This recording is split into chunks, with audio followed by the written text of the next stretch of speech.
আপনাদের কথা মতো আজও আমি বেরিয়ে পড়েছি মাঠে। আপনারা বলেন যে কৃষ্ণা সবজি তুলে রান্না করো, বেশ দেখতে ভালো লাগে। তো আজকেও সবজি তুলে রান্না করব। আজকে তুলতে যাচ্ছি পটল।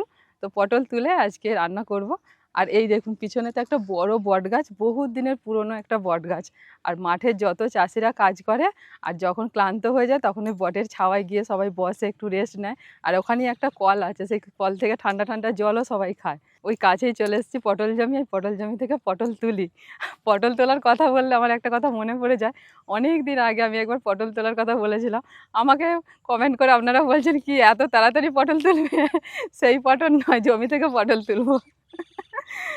পটল যখনই তুলতে আসে তখন ওই কথাটা মনে পড়ে যায়। পটল তোলার কথা তো বলি। আমি জানি আপনারা আমাকে ভালোবেসে কমেন্টটা করেছেন, একটুখানি মানে কি বলবো, একটু হাস্যকর করে। আমিও বুঝতে পেরেছি। তো এটা হচ্ছে পটল তুলতে যাচ্ছি, আমি পটল তুলছি না, পটল ছিঁড়তে যাচ্ছি বলতে পারেন। আসলে আমাদের এখানে যেটা বলে অভ্যস্ত হয়ে গেছে সেটাই বলি। বট গাছ পেরিয়ে হাঁটতে হাঁটতে তালতলায় চলে এলাম। এই তালতলার পাশ দিয়ে যেতে হবে পটল জমিতে। আর এইখানেতে কয়েকটা তাল গাছ একসাথে আছে। এখানটাও একটা ভীষণ ছাওয়া জায়গা।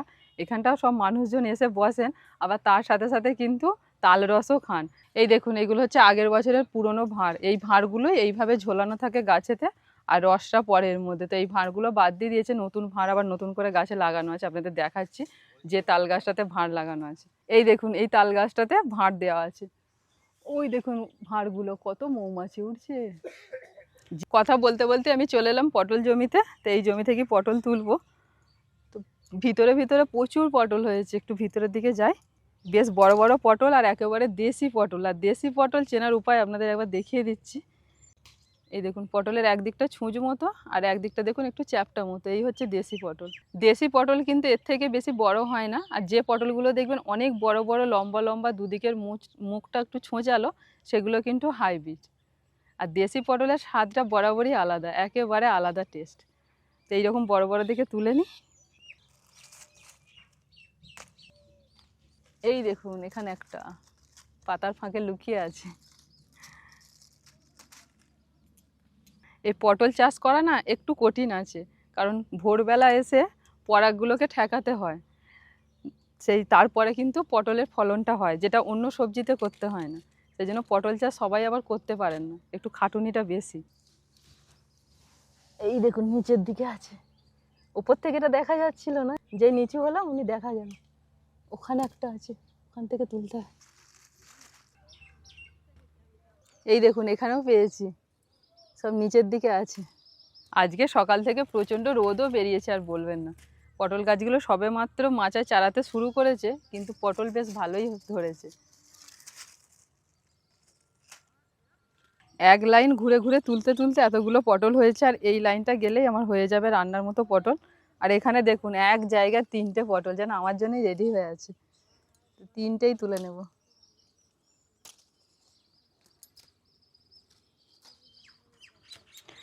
আপনাদের আজকে একটা কথা বলি, সবজির মধ্যে পটল হচ্ছে আমার একটা ফেভারিট সবজি। ভীষণ খেতে ভালোবাসি।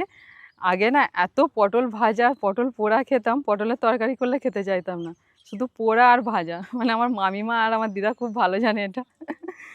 এখনও মাঝে মাঝে আমি পটল পুড়িয়ে খাই। আমার শাশুড়ি বলে, কি পটল পোড়া খাও তুমি? আমি বলি, খাবেন একদিন, ভালো লাগবে দেখবেন। কথা বলতে বলতে অনেকগুলি পটল তোলা হয়ে গেল। এই দেখুন, তো আর তুলবো না, এবার বাড়ি যাব, গিয়ে রান্না বান্না করতে হবে।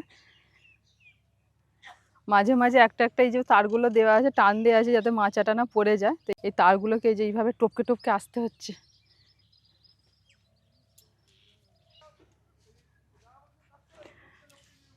আমিও গিয়ে বটের ছাওয়ায় 2 মিনিট বসি, তারপর বাড়ি গিয়ে রান্না করব। প্রচণ্ড রোদের তাপ।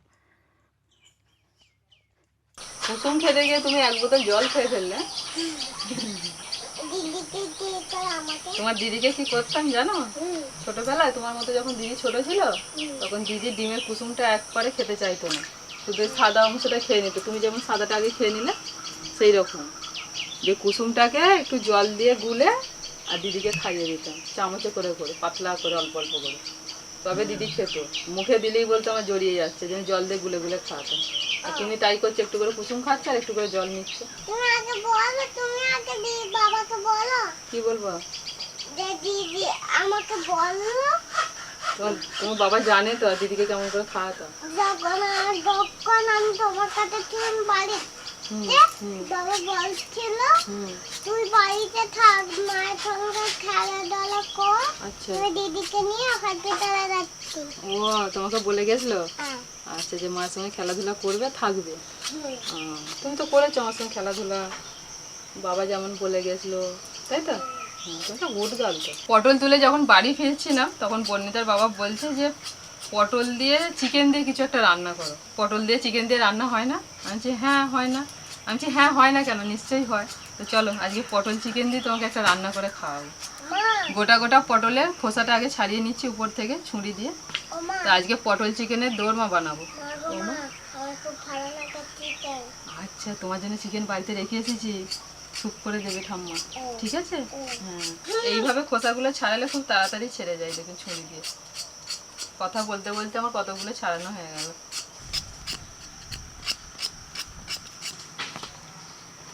সব পটলের খোসা ছাড়ানো হয়ে গেছে।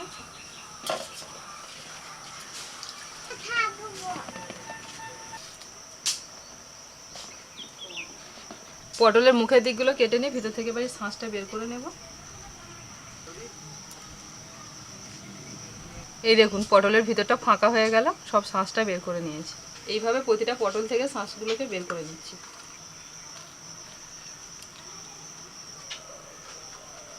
চিকেনের পুর ভরা দোলমা বানানোর জন্য আমি এখানেতে বোনলেস চিকেন নিয়েছি, ঠিক বুকের অংশটা নিয়েছি। এটাকে এখন ছোট ছোট করে কুচিয়ে নিতে হবে।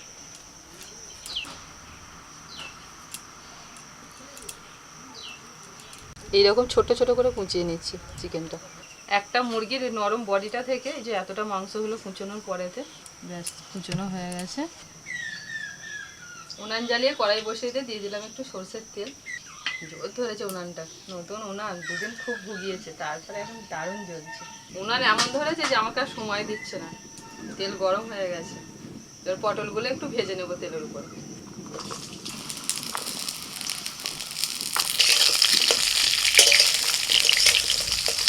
অল্প করে একটু লবণ দিয়ে দিচ্ছি।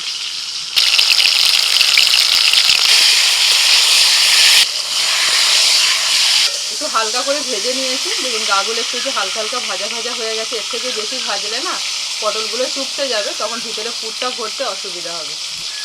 এবার তুলে নিচ্ছি।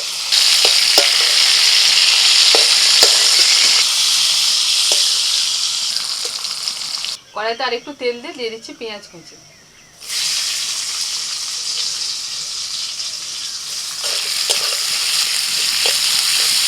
পেঁয়াজটা ভালো করে ভাজা হয়ে যাওয়ার পর দিয়ে দিচ্ছি আদা রসুন আর কাঁচা লঙ্কা বাটা।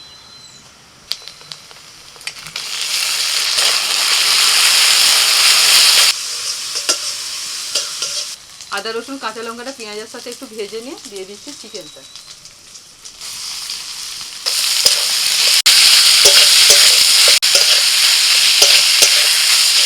এবার কিছু গুঁড়ো মশলা দেবো। কিছুক্ষণ নাড়াচাড়া করে নেওয়ার পর অল্প করে দিয়ে দিচ্ছি একটু লাল লঙ্কা গুঁড়ো, ধনে গুঁড়ো, সাথে একটু জিরে গুঁড়ো, লবণ, হলুদ গুঁড়ো। কিছুক্ষণ চিকেনটা মশলার সাথে কষে নেওয়ার পর পটলের যে শাঁসটা বের করে নিয়েছিলাম, তো সেটাকে একটুখানি মিক্সিতে পেস্ট করে নিয়েছি, সেটা দিয়ে দিচ্ছি। পটলের কিছুই ফেলা গেল না, এই শাঁসটা দিয়ে দিলে দারুণ টেস্ট হয়।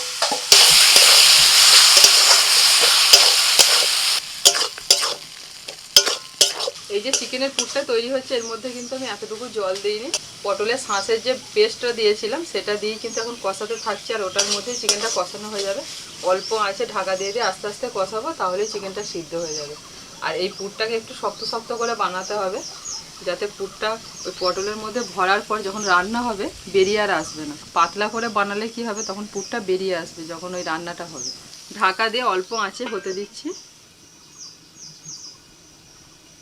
সব শেষে দিয়ে দিচ্ছি একটু ধনেপাতা কুচি। পুরটা তৈরি হয়ে গেছে, আর চিকেনটাও খুব ভালোভাবে সিদ্ধ হয়ে গেছে। ভালো করে ধনেপাতা কুচিটা একটু মিশিয়ে নেবো। এই দেখুন পুরটা ঠিক এইরকম শুকনো শুকনো করে করতে হবে। একটু এইভাবে টাইট করে করলে তাহলে পটল থেকে পুরটা বেরিয়ে আসবে।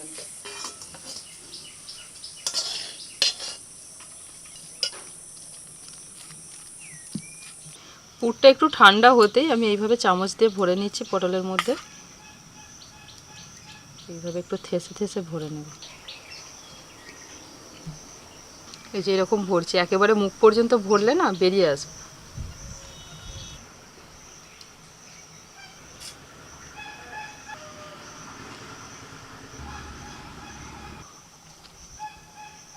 আবারও কড়াই বসে তেল দিয়ে দিয়েছি, আর তেলটা গরম হয়ে গেছে। দিয়ে দিচ্ছি একটু ফোড়ন, এলাচ, দারচিনি, লবঙ্গ। এবার দিয়ে দিচ্ছি পেঁয়াজ বাটা, আদা, রসুন, কাঁচা লঙ্কা বাটা,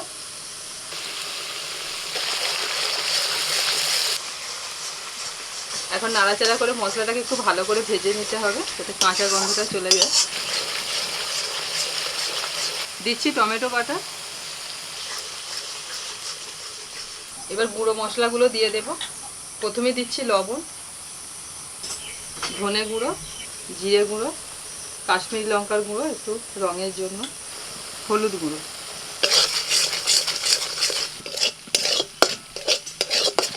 প্রায় মিনিট 10 মশলাটা ভালো করে কষিয়ে নিয়েছি।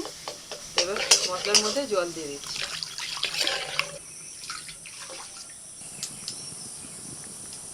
মশলাটা ফুটতে শুরু করে দিয়েছে।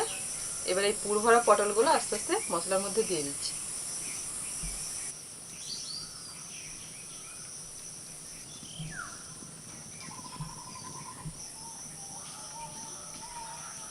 পটলগুলো সব দিয়ে দিলাম। এবার আস্তে আস্তে পটলগুলো সিদ্ধ হতে থাক, হালকা জালেতে আস্তে আস্তে এবার রান্নাটা করব। একেবারে হালকা আঁচেতে আমি বসিয়ে রেখেছিলাম, আস্তে আস্তে বিটবিট করে দেখুন ফুটছে, আর পটলটাও কিন্তু সিদ্ধ হয়ে যাচ্ছে। ভাজার সময় খুব ভালো করে ভাজিনি, হালকা করে ভেজেছিলাম, তখন পটলটা কিন্তু ভালোভাবে সিদ্ধ হয়নি বা ভাজা হয়নি। এই হালকা জালেতে আস্তে আস্তে এই দেখুন পটলটা সিদ্ধ হয়ে গেছে। এই দেখুন খুন্তি ঢুকে যাচ্ছে, কত সুন্দরভাবে সিদ্ধ হয়ে গেছে। আর এইরকমই একটু গ্রেভি রেখে নামিয়ে নিচ্ছি।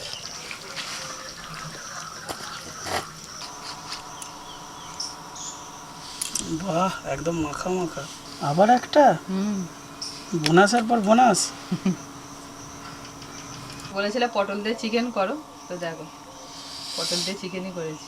আরে বাবারে, এই নামিয়েছি গরম আস্তে। বোনাসের পর বোনাস আজকে।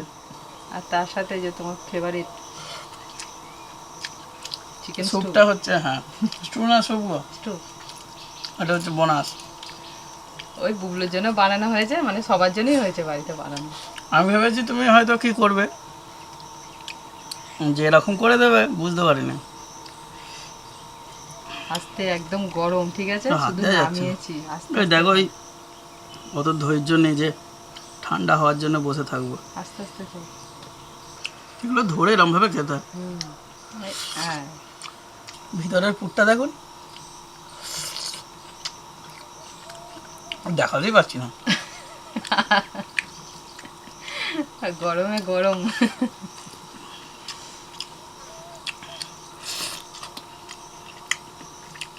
যেটা যেমন ধরন, গরম গরমই ভালো এগুলো। মানে এই দোলমার ক্ষেত্রে একটা সমস্যা থাকে যে এই পটলটা না ঠিকঠাকভাবে সিদ্ধ করা। এত সুন্দর সিদ্ধ হয়েছে, গায়ের ছালটা পর্যন্ত সুন্দরভাবে খাওয়া যাচ্ছে। দেখে আপনারা নিশ্চয়ই বুঝতে পারছেন। আহা, ওই পুর দিয়ে এটা তো মনে হচ্ছে না নিয়ে এলেই হতো, তো বাটিতে হাতে তুমি এনেছো কেন? ওটা হচ্ছে বোনাস, যেমন সাইডে আছে। এটা চিকেনের এত সুন্দর স্বাদটা হয়েছে, এমনি চিকেন ভালোবাসি, তার উপর আবার এরকমভাবে বানানো। এর আগে যে পটলের দোরমা বানিয়েছিলাম পনির দিয়ে, ওটা নিরামিষ ভাবে, মাছেরও হয়েছিল। মাছের পুর দিয়েও বানিয়েছিলাম। মাছের পুর দিয়ে অনেকবার বানানো হয়েছে, চিংড়ি মাছের পুর দিয়ে, ভেটকি মাছের পুর দিয়ে, তারপরে কাতলা মাছের পুর দিয়ে, মানে মাছের পুর দিয়ে বেশিরভাগ বানানো হয়েছে। চিকেনটা আমার ফার্স্ট টাইম বানালাম। তুমি ওই যে বললে পটল চিকেন রান্না করা যাবে না, তখন আমার মাথায় এলো পটল চিকেনের সাথে দোলমাটাই বানায় না, অনেকদিন দোলমা অসাধারণ অসাধারণ স্বাদ।